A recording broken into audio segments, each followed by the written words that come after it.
Friends, आज हम लोग कुछ न्यूमेरिकल प्रॉब्लम डिस्कस करेंगे रिलेटेड टू इलेक्ट्रिक पोटेंशियल। तो देखते हैं क्वेश्चन नंबर 1। मान लें कि कोई चार्ज है, चार्ज कन्फिगरेशन इस तरह का है और इसके मिड पॉइंट पे इधर से डिस्टेंस से इधर से डिस्टेंस से मिड पॉइंट पे इलेक्ट्रिक पोटेंशियल कैलकुलेट करना है। तो आप इसका पोटेंशियल इसका दोनों का ऐड कर देंगे तो नेट टोटल पोटेंशियल हो जाएगा KQ/A प्लस KQ/A यानी 2KQ/A। तो सिंपल हुआ। दूसरा तरीका से इसको हम दूसरा तरीका से बनाते हैं।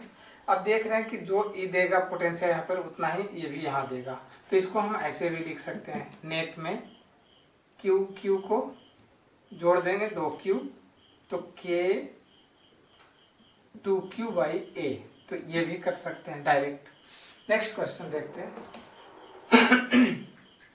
अब एक इक्विलैटरल ट्रायंगल है, इसके वर्टेक्स पे 3Q - 2Q प्लस Q मान लिया इस तरह का चार्ज कन्फिगरेशन रखा हुआ है।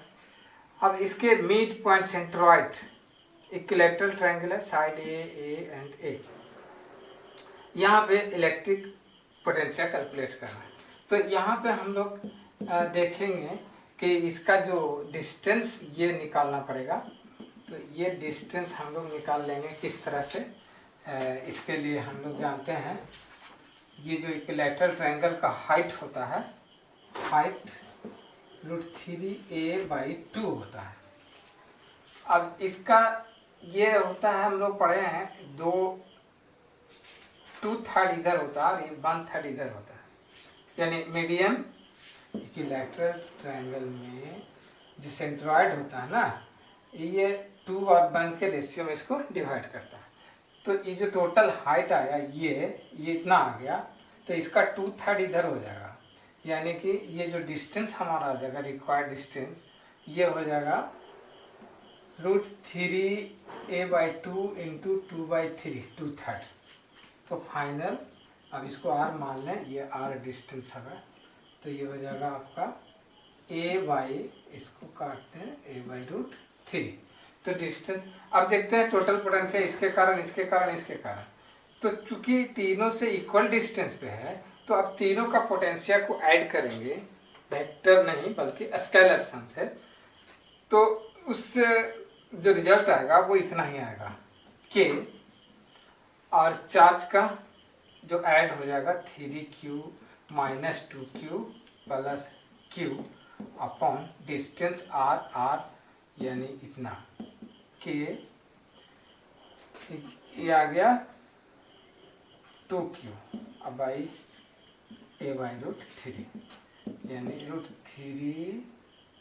√3 KQ अपॉन A। तो ये हो गया फाइनल आंसर।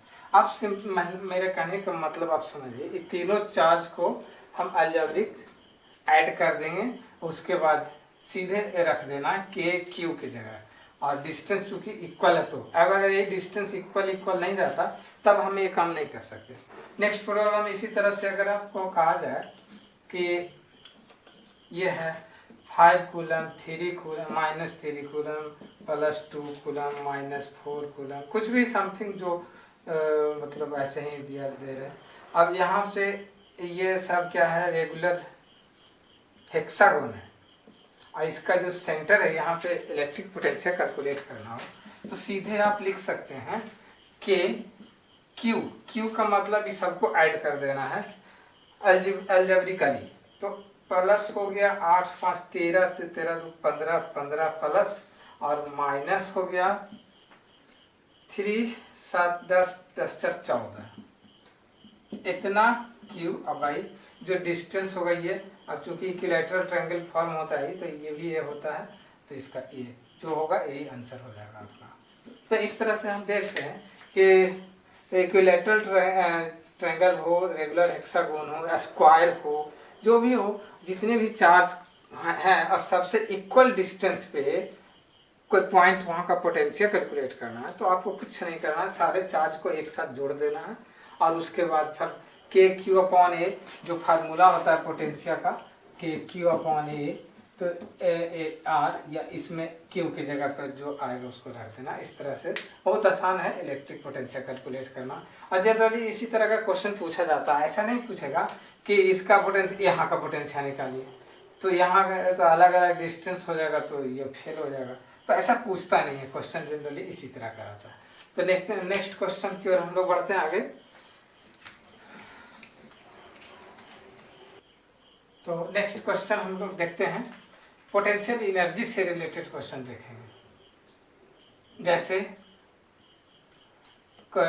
दो चार्ज का एक कन्फिगरेशन है, इस तरह का मान लेते हैं, प्लस माइनस है, और डिस्टेंस है यहाँ से यहाँ तक का r। अब कह रहा है कि इस चार्ज का डिस्टेंस को बढ़ाकर दुगना कर देना है, मैग्नीट्यूड हो जाएगा, डिस्टेंस को 2r कर दिया गया, तो कहेगा कि फाइंड द वर्क डन। तो इसमें इस प्रोसेस में जो वर्क होगा उसको कैलकुलेट करने के लिए कहा। तो ऐसे में हम लोग क्या करेंगे, वर्क इक्वल टू चेंज इन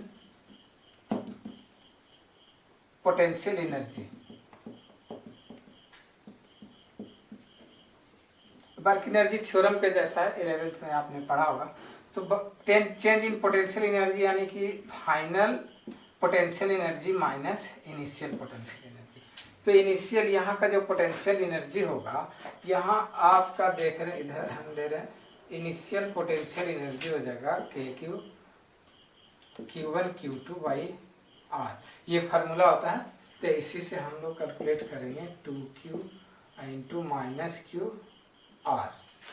और फाइनल हो गया आपका के, यहाँ पे 2 minus Q upon 2R।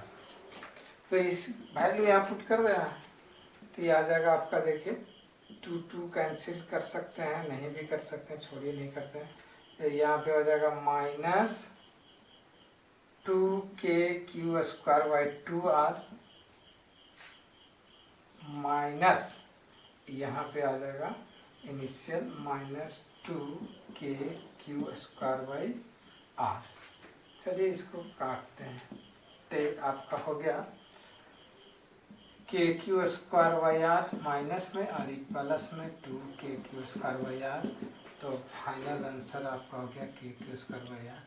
This is the answer. तो इस तरह से आप नेक्स्ट क्वेश्चन हम देखते हैं।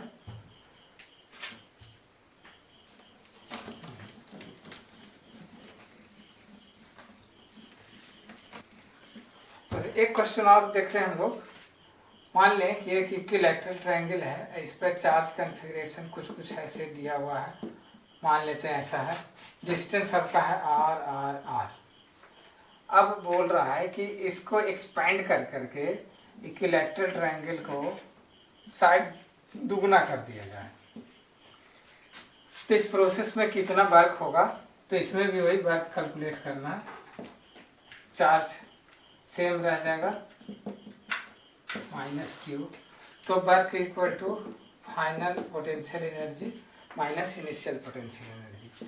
अब फाइनल क्या हो जाएगा इसका, तो अब यहाँ पे फाइनल पोटेंशियल एनर्जी हम लोग देखते हैं। तो यहाँ पे जो potential energy pair of charges, तो 3 पेयर, एक पेयर, 2 पेयर और तीसरा पेयर, तीनों का निकालना पड़ेगा। के इस पेयर के लिए Q1 Q2 by R plus के इस पेयर के लिए Q1 Q2 बाई और इस पेयर के लिए के Q1 Q2 बाई R। तो आपका इसमें हो गया k² by 2R common, 6 minus 3 minus 2 यानी 1, यानी KQ अपॉन 2R। ये हो गया फाइनल पोटेंशियल एनर्जी।